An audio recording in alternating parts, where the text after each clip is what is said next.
The following segment on Eyewitness News is sponsored by Living Well. And welcome to today's edition of Ask the Expert. I'm Shay Paul, and I am being joined by my friend Dr. Jared Chapman of Living Well. Dr. Chapman, great seeing you.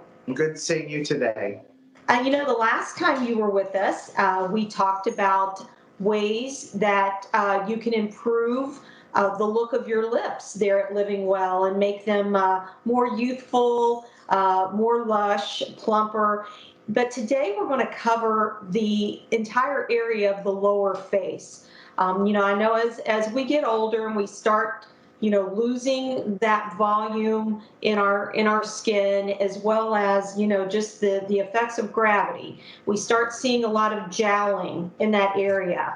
So what are some of the ways, well, first of all, maybe you can explain to us what really causes that? Well, most of the jowling is caused by mid-face volume loss. So as we start to lose volume in this area, we see a collapse into this area of the tissue.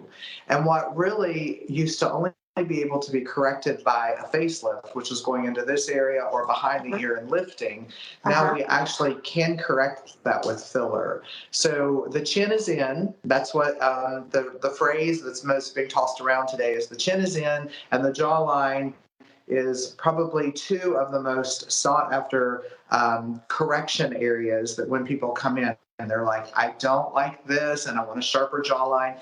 So we achieve that by actually going into the chin area and doing work in here to elongate this angle. And also we can go back into the back part of the jaw, which we've termed the ramus of the jaw, and actually tighten the skin as it comes this way.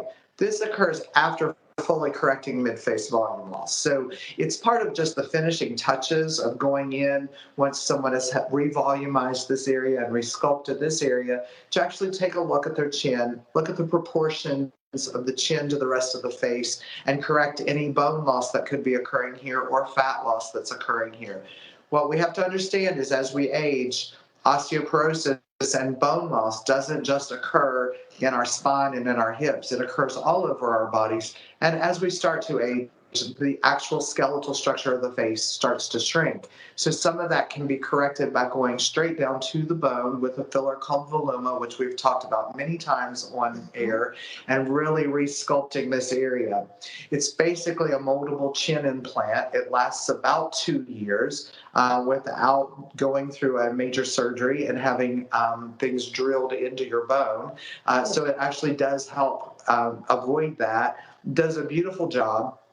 Usually takes about 1 syringe to accomplish this area's correction.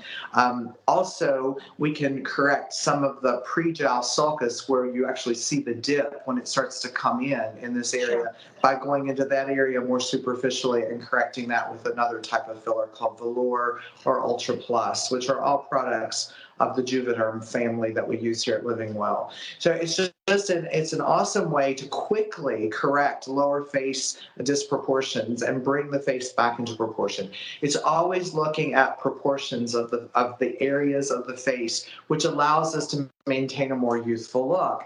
And if the volume is drifting more south down into the lower face, then by doing these corrections, we readjust the proportions and get everything back to a more youthful look.